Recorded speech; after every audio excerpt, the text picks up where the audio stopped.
Marc, la chose la plus importante, bonne fête. J'avais une bouteille qu'on aurait pu partager si on était ensemble. Qu'on a une bouteille à boire ensemble à tout moment.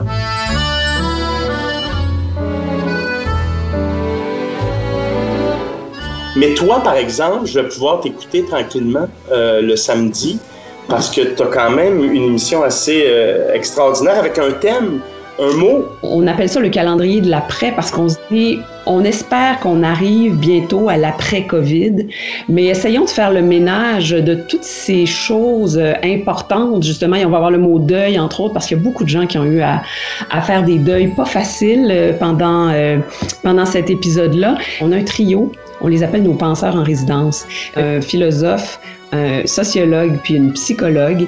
Puis eux, ils ont fait un genre de marathon de réflexion autour de ces mots-là. Puis donc, chaque semaine, on présente un peu leur réflexion, mais on incarne le thème plus concrètement avec des gens qui ont vécu des expériences qui se rapportent à tout ça. Et regarde, toi, t'es un gars qui aime, si j'ai bien compris, la Dolce Vita.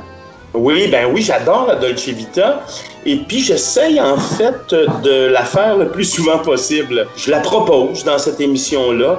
Tu sais, c'est dans la facilité. Tu sais, c'est dans l'écoute, le vrai plaisir, coupable ou non. Dans mon cas, il est jamais coupable. Mais tu vois, si je pars de ton principe et que je l'applique à mon émission La Dolce Vita, j'utiliserais contemplation. Oh! Parce que c'est ce bonheur-là du dimanche matin. On se lève, on a eu une grosse semaine, on a eu des tourments depuis des mois qu'on n'avait pas l'habitude d'avoir. Et là, on écoute ce qui nous fait plaisir et puis on prend le temps, en fait, d'absorber ça. Marc, on connaît ta voix à toi. Est-ce que ça veut dire que spontanément, quand tu nous proposes d'écouter de la musique vocale, tu vas vers des grandes voix? Pas nécessairement. Pourquoi? Le meilleur exemple, c'est que dans la vie, je suis l'homme le plus positif possible et ce que j'aime, c'est les chansons les plus dramatiques possibles. Alors, tout ça pour dire que la voix, pour moi, une grande voix, ça peut être évidemment très tonitruant, très fort, très ça, mais c'est aussi tout petit, bien raffiné, qui flotte à l'infini. Ah oui. Alors Marc, rappelle-moi, c'est le dimanche matin qu'il faut que je t'écoute, toi? C'est le dimanche matin à 10h à midi. Et la beauté de l'affaire, c'est que vous pouvez nous reprendre. Tu peux m'écouter quand tu veux avec l'application Radio-Canada audio.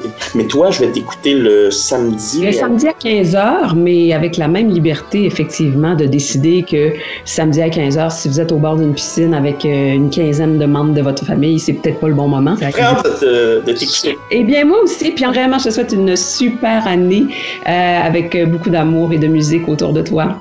Bye bye. Ciao.